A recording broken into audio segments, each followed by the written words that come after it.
Olá, bem-vindos à nossa aula.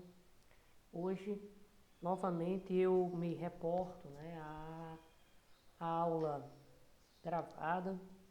Então, para vocês aproveitarem o máximo desse potencial, que a gente pode explorar, então que vocês possam assistir a essa aula, destacar pontos, ao longo dela que vocês possam justamente trazer, porque vai haver também outros momentos em que eu vou estar em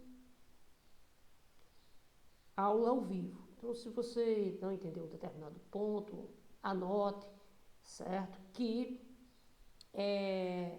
nós vamos melhorar essa compreensão, tá certo? Posso também dizer que qualquer pergunta você pode também estar aqui no grupo da turma, da nossa disciplina, grupo da nossa disciplina, que eu também estarei respondendo assim que puder, tá bom? Então, só para fechar aqui, esse ponto já está bem enfatizado, eu apresentei nas últimas aulas justamente o pensamento iluminista para você. E o pensamento iluminista, ele criou diferentes vertentes de influência no mundo. O que acontece é que até hoje a sociedade contemporânea ela recebe influências do pensamento iluminista. Isso faz com que nós possamos, digamos assim,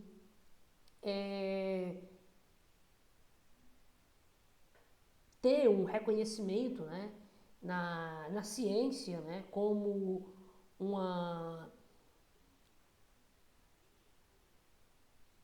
um ponto norteador da humanidade, baseado em suas pesquisas na racionalidade, na busca pela verdade.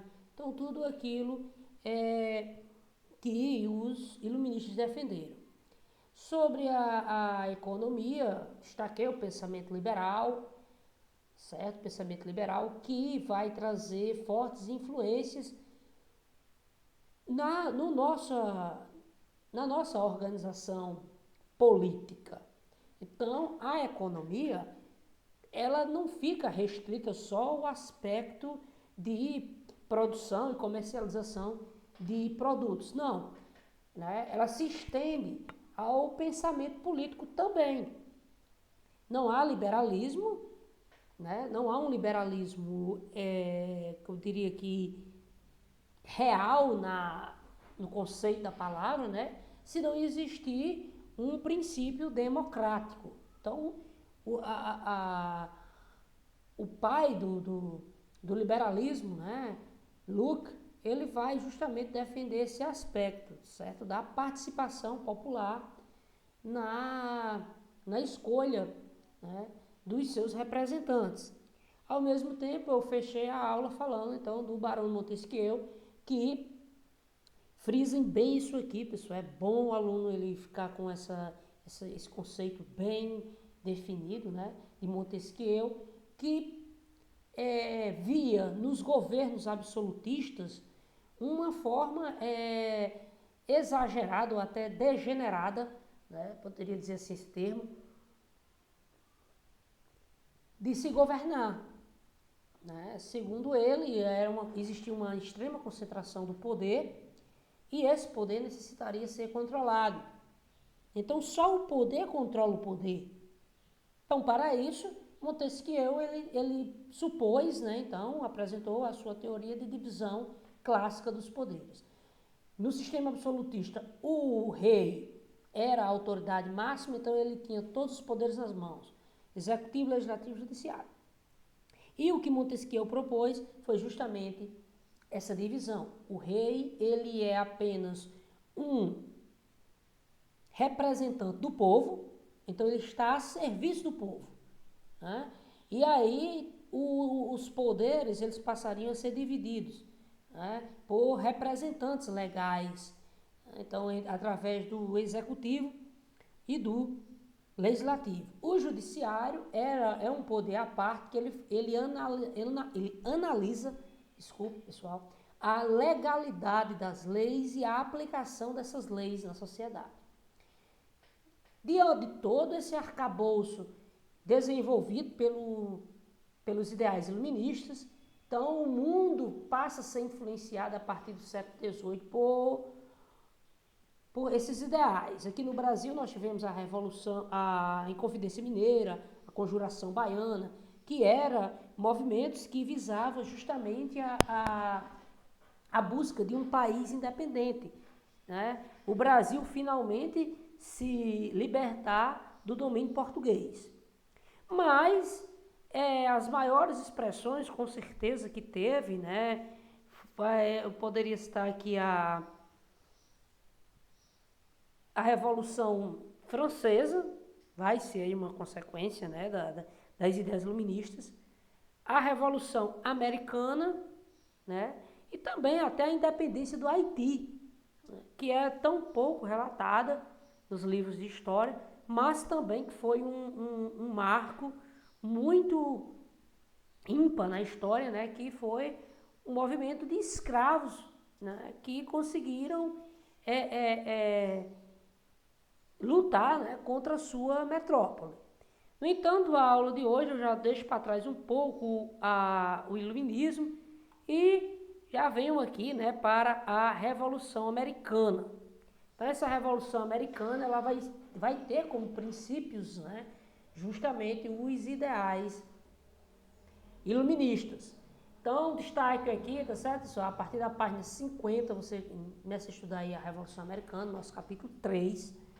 E o livro, né, ele vai trazer para nós, então, justamente essas imagens, né, dos presidentes americanos, né, fortemente influenciados, que, digamos assim, influenciou a democracia norte-americana. E tá aí o famoso Mount Rushmore, que traz os rostos, né, de grandes presidentes americanos. O aqui, né, esse primeiro, é George Washington.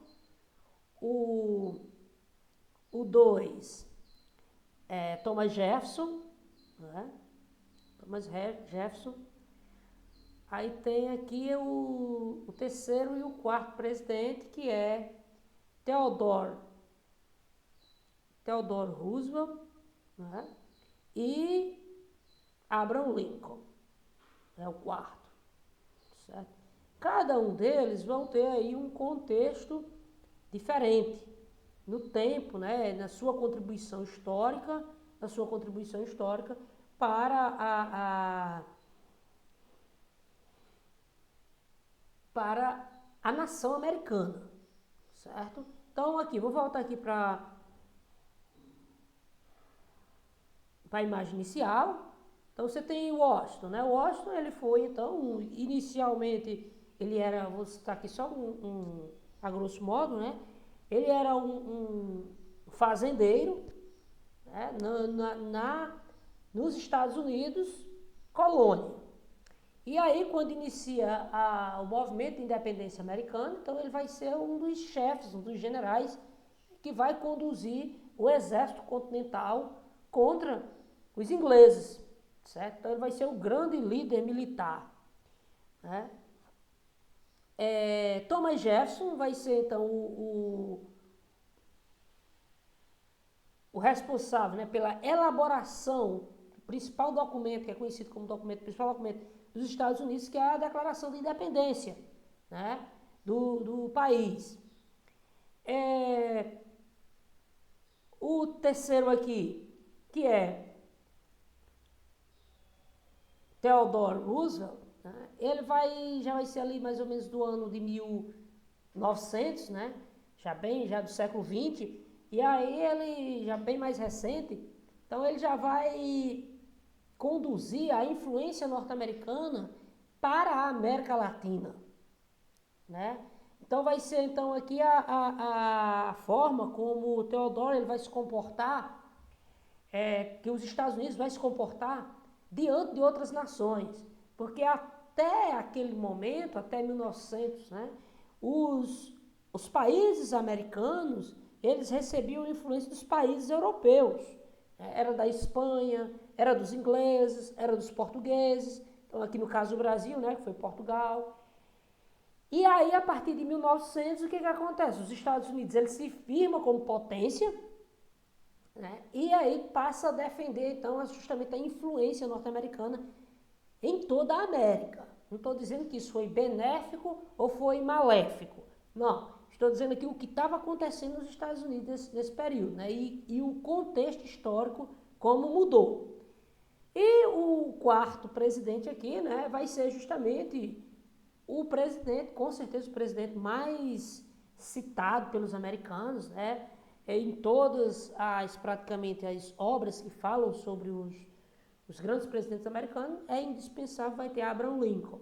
Então, Lincoln, ele não foi o primeiro presidente dos Estados Unidos, né, mas deu uma contribuição que passou para a história, que foi justamente, eu diria até assim, que ele consolidou a independência americana. Vocês vão me entender, né? Porque quando o documento de independência americano dizia que todos eram iguais, né? Isso demorou muito para vir acontecer, realmente, né? Por quê? Porque basicamente os Estados Unidos se tornam independentes, mas ainda existiam escravos. Muitos dos escravos lutaram na Guerra de Independência, mas que não tiveram a sua liberdade reconhecida. E aí Lincoln, né, em 1860, ele administrou os Estados Unidos de 1860 a 1865, né, durante a Guerra de Secessão, e ele vai justamente, a grande promessa dele durante a campanha foi justamente o reconhecimento, né, do fim da escravidão em todo o território americano. E por causa disso, né, aconteceu toda uma guerra que queria uma secessão, queria dividir os Estados Unidos, né? E Lincoln, ele se firmou, né, nesses princípios de liberdade e de igualdade e fez valer a força do exército americano para prevalecer a lei de reconhecimento da libertação dos escravos nos Estados Unidos, certo? Então, posteriormente, isso ainda vai ser discutido, né, nos movimentos liderados por Martin Luther King, já no século XX. Mas aqui, pessoal, só estou mostrando para vocês, que eu estou falando, essas imagens aí, o quanto o simbolismo é forte para os americanos, né? Existe algo muito forte aqui naquela nação, que é a questão simbólica, dos pais fundadores do país, que é algo que devia ser cultivado aqui no nosso país, né? Nós somos muito momentâneos. E aí o que acontece? Os Estados Unidos, ele iniciou, né, sua formação com as famosas 13 colônias. Vou voltar aqui. As 13 colônias. Então, essas 13 colônias foi um processo de povoamento que aconteceu na parte leste do país. Então, eram pessoas que vinham fugindo, principalmente da Inglaterra, devido às perseguições religiosas, e queriam estabelecer aqui uma nova vida em que valorizasse a liberdade. A liberdade de investimento, a liberdade de religião, a liberdade de pensamentos, tudo isso, né, passa a, digamos assim, a brotar nas terras dos Estados Unidos, certo? E aí, gente, eu trago aqui vocês para a página 52, está aqui, ó, as famosas 13 colônias, que foram os primeiros núcleos de povoamento nos Estados Unidos. Então, vou relatar aqui como eram os Estados Unidos colônia e o que vai motivar ao processo de independência. Veja só, os ingleses, né, fizeram as primeiras tentativas de colonizar a América ainda no século XVI. muitas dessas tentativas foram um verdadeiro fracasso. Somente a partir do século XVII, as atividades colonizadoras elas começaram a prosperar, certo?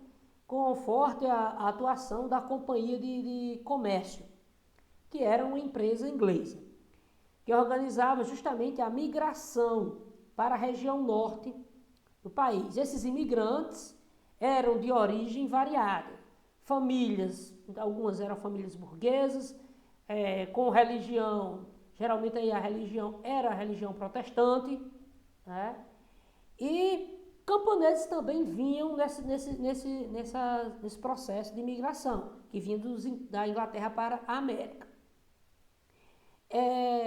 Mas devo destacar que não foi apenas só eles, né? Teve irlandeses, escoceses que vieram também para a América. Em grande parte, né, então se estabeleceram aqui, né, nessa parte leste do continente. E aí formaram então as 13 colônias.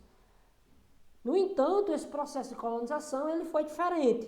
Existiam as colônias do norte, que é essas aqui, ó, né, e as colônias do sul, que são justamente essas daqui, ó, que futuramente vai ser justamente o que eu citei aqui para vocês no início da aula, né?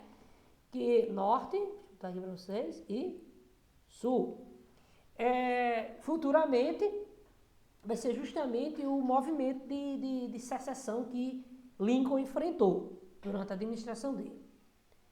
Aqui uma representação, né, dos peregrinos, né, como eles, os pais peregrinos, que é os pais da América, e é justamente as primeiras famílias que chegaram à América. Até hoje os Estados Unidos têm americanos que conseguem mapear a sua descendência, certo? Do mundo contemporâneo até a família, né? A sua origem, de quais foram a família, qual é a família dele que veio da Inglaterra. Eles têm muito essa tradição. E aí tá aqui, pessoal. As 13 colônias foram povoadas em grande parte por puritanos. Que eram puritanos? Eram protestantes, né? Protestantes. Fundaram as colônias, né, de Massachusetts em 1620. A sociedade se formou nessas áreas, né? Eram dominadas, por líderes puritanos. Então, existia ali uma orientação religiosa, que era baseada, então, quem se estabelecia ali era baseada na propriedade familiar, né? Desculpe, onde se praticava a agricultura, a pecuária, então, o sustento, certo, da família. Essas atividades ofereciam maiores lucros, né? E, com certeza, né, quanto mais se desenvolvia a atividade familiar, mais eles se tornavam independentes da influência inglesa. Outra atividade muito lucrativa, né, era a caça, a pesca. Então, tudo isso motivava uma atividade comercial. Essas atividades, elas eram mais concentradas na parte norte da colônia, das 13 colônias. Vou voltar lá para o mapinha para vocês verem. Aqui, olha. Então, essa atividade aqui, atividade familiar, desenvolvimento da pecuária, né, da pesca. Então, era muito desenvolvida aqui na parte norte da América, né, das 13 colônias. E na parte sul? Então, a parte sul, ele teve uma atividade diferente. A exploração das colônias do sul, por sua vez, né, fundada em Jamestown, na Virgínia, né, essas áreas elas tinham já um clima mais quente, mais tropical, né, e aí começou a se desenvolver o quê? Atividades ligadas à produção de gêneros tropicais, como cana-de-açúcar, o algodão. Então, a economia consistia, então, na monocultura, bem diferente da parte norte. A parte norte, ela era propriedade familiar e, digamos assim, não existia um produto específico, né? Eram vários que eles produziam. Já na parte sul, não. A produção era de praticamente um único produto, ou cana-de-açúcar, ou algodão, que era justamente para exportação. Essa produção era para exportação. Devo destacar, então, que vai ser nessas colônias onde vai se desenvolver a mão de obra escravocrata, que vai ser adotada. Tá aqui, ó, acontecimentos da Revolução Americana, né? Então aqui você tem alguns fatos no contexto mundial que estavam acontecendo. Primeiramente aqui teve a Guerra dos 7 Anos entre Inglaterra e França, que eram rivais históricas, né? E aí vai começar, então, quando termina a Guerra dos 7 Anos, a Inglaterra vai começar a fechar o cerco sobre os americanos, querendo cobrar muitos impostos. E isso vai ser o estupim, né, do movimento revolucionário. Então, veja só, durante o período da colonização, se desenvolveu o famoso comércio triangular. Então, esse comércio triangular, as atividades comerciais estabelecidas entre a Inglaterra, que era aqui, ó, a metrópole, né? A metrópole. E desenvolvida entre a Inglaterra, juntamente com a colônia, que era os Estados Unidos, começou a se fazer, então, uma rota, né, muito lucrativa. Então, o que acontece? Formavam uma rede, esse comércio, né, formava uma rede de trocas, que favorecia ambas as partes. Então, o que acontecia? Saía aqui da Inglaterra produtos como tecidos, armas, joias, e era vendido aqui, né, em Nova York, né? Esses mesmos barcos, né, voltavam para a Inglaterra com os produtos produzidos na colônia. Então, peles, tapetes, algodão, cana-de-açúcar, voltava para a Inglaterra, que era um mercado muito valorizado.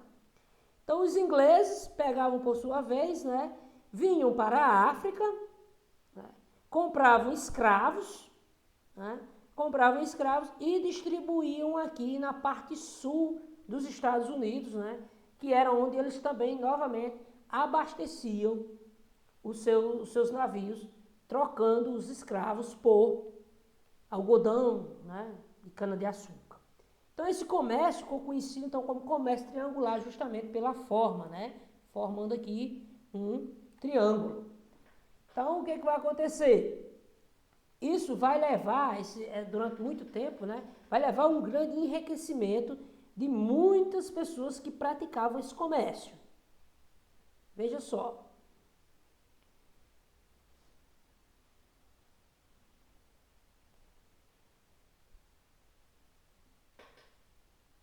O brasileiro, Caio Prado Júnior, ele vai fazer um estudo muito bem feito, né, de analogia de processo de colonização, entre as formas de colonização. Então, aqui eram as colonizações de povoamento, os tipos de colonização de povoamento e a colonização de exploração. E aí analisa Caio Prado, né? Os Estados Unidos estão entre os países mais desenvolvidos do mundo, né? Isso é fato até hoje, né? Já muitos países da América Latina ainda se encontram entre os mais pobres. Quais seriam as explicações? E aí Caio Prado Júnior, esse historiador brasileiro, né, ele vai fazer um estudo tentando explicar a origem como os americanos prosperaram, né, e como muitas nações aqui da América Latina até hoje ainda tem problemas fortes, né, de pobreza, analfabetismo. O que provocou isso? Então, Caio Prado Júnior procurou explicar o desenvolvimento desigual entre os países americanos, né, com base no processo de colonização implantados na América, que teve, nos Estados Unidos, existiu uma colonização de povoamento, certo? E na maior parte da América Latina ocorreu a colonização de exploração. De acordo com o historiador, as colônias de exploração teriam ocorrido uma intensa exploração de riquezas, utilizando a mão de obra escrava, como foi o caso aqui do Brasil, países também da América Espanhola, né, ali México, Argentina, Venezuela. Então, os colonos portugueses ou espanhóis se estabeleceram nessas colônias, né, aqui, e desejavam enriquecer rapidamente e retornar para a Europa. Olha aí a ideia que Caio Prado Júnior está defendendo, esse historiador. Então, os europeus vieram aqui para o Brasil, vamos pegar aqui o nosso exemplo, Portugal, e estabeleceram uma atividade econômica aqui, que foi a cana-de-açúcar, a mineração. Tudo que era produzido aqui não era para o povo dessa terra, não. Era justamente para abastecer o mercado europeu. E, com isso, né, ele explica, né, o baixo desenvolvimento socioeconômico do Brasil e de muitos países da América Latina. Não foi só o Brasil que foi vítima desse processo. Por outro lado, né, nas colônias de povoamento, que pretendiam, as pessoas que foram para lá pretendiam morar definitivamente. Por isso, passaram a desenvolver atividades com o objetivo de atender suas próprias necessidades, cultivando alimentos para o seu próprio consumo, instalando manufaturas, isso aqui é a parte inicial da indústria, né, gente? Primeira fase da indústria, certo? Construindo escolas para seus filhos. Esses seriam, então, alguns dos motivos, né, que, segundo Caio Prado Júnior, explicariam a maior desenvolvimento dos Estados Unidos e do Canadá, que foram submetidos a esse tipo de colonização. Então, você tem aqui, né,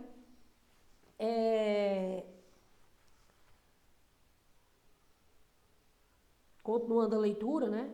No entanto, para explicar essas diferenças, cada vez mais, né, os historiadores têm questionado a simples oposição entre colônia de povoamento e colônia de exploração. Para Ciro Flammarion Cardoso, por exemplo, para analisar melhor o processo de colonização, é preciso entender as especificidades de cada uma das colônias e de seus respectivos colonizadores. Um dos fatores fundamentais dessa análise, né, é a questão da organização do sistema colonial. Então, a colonização feita por portugueses e espanhóis teria sido muito mais centralizada e organizada do que a colonização empreendida pelos ingleses.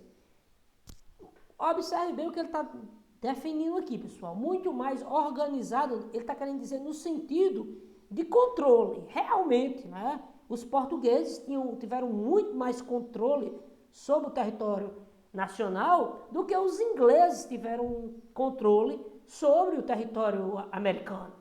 Então, a organização que ele está dizendo isso aí é a forma de administrar.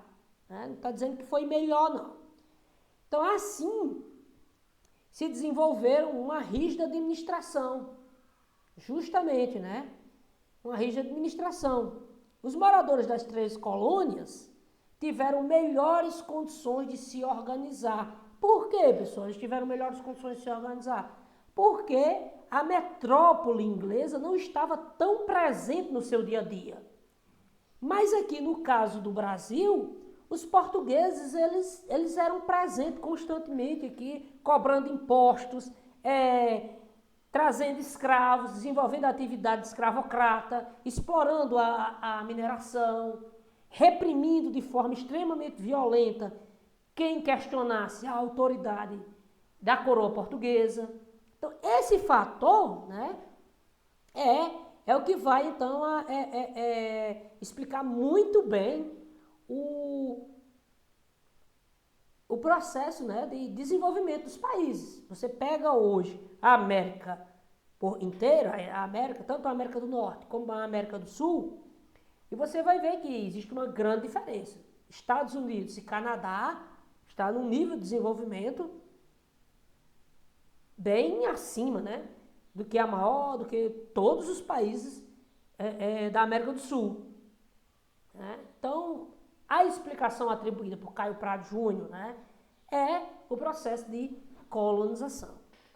Então, tem a pergunta aqui, né? Como Caio Prado Júnior explica as diferenças entre os Estados Unidos, ou seja, porque os Estados Unidos se desenvolveu, né, e a América Latina?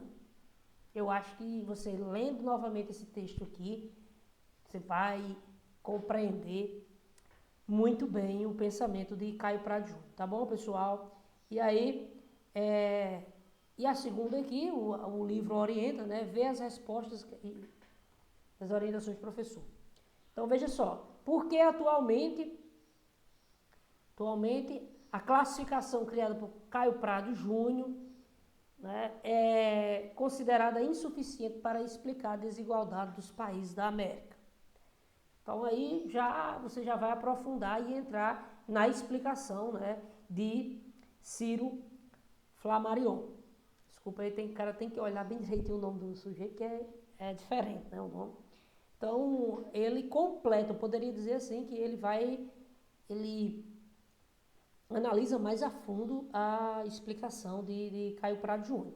Não é que ele negue, né? Ele aprofunda. Então, vocês respondam aí a questão da página 55, questão A e B. Beleza? Já anotaram? Anotem aí páginas 55, A e B, respondam essas duas questões. Mas esperem, viu? Que ainda tem aula. Pode ter mais questões. Então vamos aqui. Dito como aconteceu então o processo da formação das 3 colônias, então formou-se as colônias do Norte e as colônias do Sul. As colônias do Norte, elas eram mais voltadas para uma produção interna, né, para atender suas necessidades, baseada na mão de obra familiar, né, e no desenvolvimento interno, enquanto que as colônias do Sul, elas desenvolveram então a atividade da monocultura, né? Da monocultura para atender às necessidades do mercado externo. Pois bem, no contexto mundial, né, o que estava acontecendo? Então,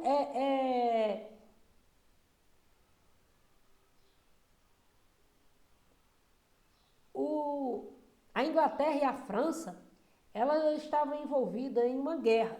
Se vocês pegarem a história aí, os ingleses e os franceses, né, eles se degladiavam constantemente.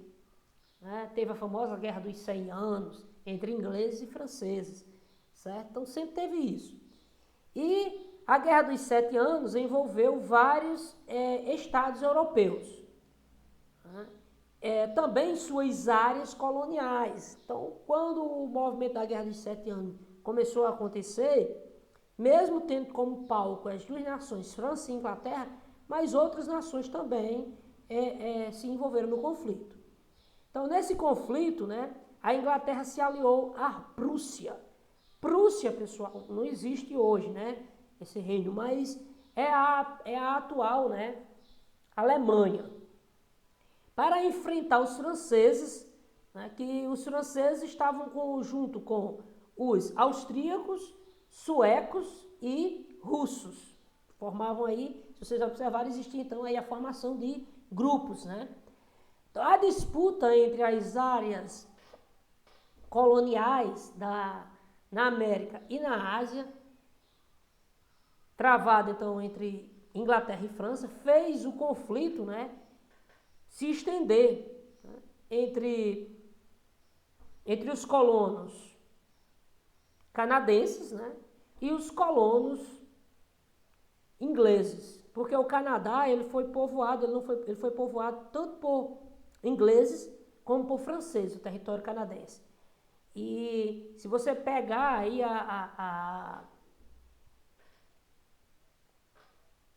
o mapa do Canadá, né, e analisar, vocês vão ver que tem cidades, né, do Canadá que são, por exemplo, Quebec, né, no Canadá, falo francês, Montreal, né? Então são cidades assim muito desenvolvidas e conseguem, interessante que no Canadá eles conseguiram então conviver muito bem, né, ingleses e franceses, formar um país, mas que durante a Guerra dos 7 Anos teve enfrentamentos. Então, quer dizer, a guerra estava acontecendo lá na Europa, mas teve consequências no território das colônias, certo? Então, isso se estendeu, né?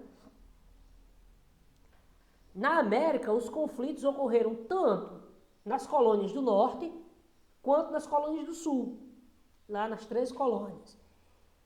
Os ingleses foram vitoriosos, né, e por isso eles estabeleceram então o Tratado de Paris, né, de 1763 e receberam, né, o Canadá francês, né, e a Flórida espanhola, né, como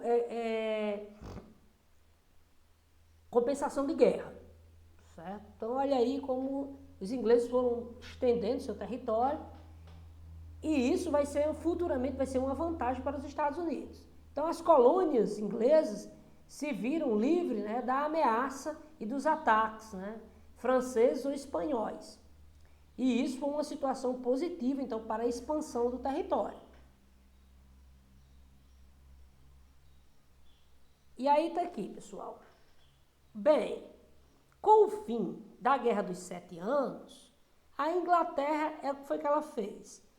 Ela tinha acabado uma guerra tem um custo muito alto, né?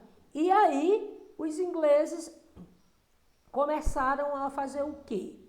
A querer explorar, né, o território dos Estados Unidos, querer cobrar mais impostos, porque justamente a Inglaterra estava com dificuldades financeiras. O tesouro inglês, né, ele tinha esgotado suas finanças. Então, para resolver essa situação, qual foi a solução encontrada pelos britânicos? Né? Aumentar os impostos, intervindo nas atividades comerciais dos americanos que estavam na colônia, nas 13 colônias. Então, aquele sujeito lá que tinha sua fazenda produzindo algodão, aquele outro que tinha sua fazenda produzindo cana-de-açúcar, ou o pequeno produtor que tinha lá na região norte, né? Na região norte dos Estados Unidos, com sua família, com atividade familiar, desenvolvendo lá alguma manufatura, todos eles passaram a ser taxados. Começaram a criar constantes taxações. Está aqui algumas taxas, impostos que os ingleses impuseram, né? Tá aqui, olha, criou a lei do açúcar em 1764, então consistia numa regulamentação do comércio do melaço. Você lembra lá do início da aula que eu apresentei para vocês, o comércio triangular? Então, aquele comércio. Então ele justamente criava uma regulamentação. Essa lei determinava que os colônios deveriam comprar, certo? Esses produtos apenas das Antilhas inglesas, ou seja, aquelas ilhas, Antilhas, aquelas ilhas que existem na região, certo? Próximas aos Estados Unidos, a fim de evitar o contrabando, certo? Além disso, fixava, olha aqui o imposto, fixava o quê? Tarifas, ou seja, tarifa, pessoal, é imposto. E ninguém gosta de pagar imposto, não é verdade? Pergunte aí ao pai de vocês se ele paga alegremente o IPVA da moto ou do carro. Não é? Ninguém gosta, porque as pessoas reclamam constantemente que estão sendo muito taxadas, pagam muito ao Estado e praticamente não recebem nada em serviço. Certo? Segundo ponto, lei da moeda. Então, em 1764, proibiu a emissão de papéis, né, de crédito usando moeda nas colônias. restringindo então sua autonomia financeira. E o terceiro foi a lei do selo, né, que determinava que o fim que determinava que fossem selados, né, os produtos. Né. Dessa forma aí, né, o produto, qualquer produto que fosse produzido na colônia tinha que passar pelo selo. Jornais, né, publicações, certo? Declarações, documentos oficiais, tinha que ter o selo real. E aí, para ter esse selo real, pagava-se também uma tarifa. Observe que com essa sequência de impostos, né, você tem aqui uma grande quantidade, né, de dinheiro que a Inglaterra estava cobrando dos colonos. Você me pergunta, mas Francimar, e durante a guerra? Durante a guerra, não, a situação, ela teve os colonos, eles ficaram muito livres. Né? Por quê? Porque a metrópole inglesa, ela estava preocupada em combater os franceses. Né? Então, se descuidou, digamos assim. A colônia teve muita liberdade. Então, muitas pessoas enriqueceram nas colônias americanas. E aí, essas mesmas pessoas que enriqueceram, agora, com a criação de constantes impostos, começaram a se manifestar. Né? Começaram a se manifestar. E aqui, ó, tá aqui um dos estupins da Revolução, né? Então, com a imposição das leis inglesas, né, nas colônias, vários protestos começaram a ocorrer em diferentes cidades. Entre elas, foi em Boston. Boston teve uma manifestação. Em meio a um desses protestos, né, um incidente ficou conhecido como o Massacre de Boston, que acabou servindo como propaganda revolucionária. Por quê? Porque os americanos, pessoal, até hoje eles ainda se orgulham muito que é a eficiência de suas informações. Então, os americanos, eles tinham um sistema de correios que cruzava o país em pouco tempo. Principalmente jornais, tudo que era produzido, né, chegava nos rincões mais distantes nos Estados Unidos. E aí aconteceu, o incidente aconteceu em março de 1770, quando uma multidão de colonos que protestavam contra as leis, esses impostos, né, foi alvejada por soldados britânicos. Está aqui a imagem, né, que fizeram, né, da época, né, e aí resultando em 5 mortos, né, e vários feridos. O tiroteio ocorreu praticamente no mesmo momento em que Frederick Norton, o novo primeiro-ministro britânico, sobre pressão dos colonos, revogava a lei, a maioria das leis, né, porque estava acontecendo então, esses protestos, e o primeiro-ministro resolveu então recuar um pouco. Né? No mesmo momento em que estava acontecendo esse massacre, o primeiro-ministro estava justamente tentando contornar essa pressão, tentando revogar essas leis. Mas, no entanto, o massacre motivou e uniu a colônia, os colonos americanos, né, para lutar pelo processo de independência. Vai ser aqui, a gente pode dizer assim, o pontapé inicial. A partir do massacre de Boston, né, vai iniciar então todo o movimento de revolta e de mobilização que vai culminar com a independência dos Estados Unidos em 1776. Beleza, pessoal? Depois eu continuo esse assunto com vocês. Até a próxima.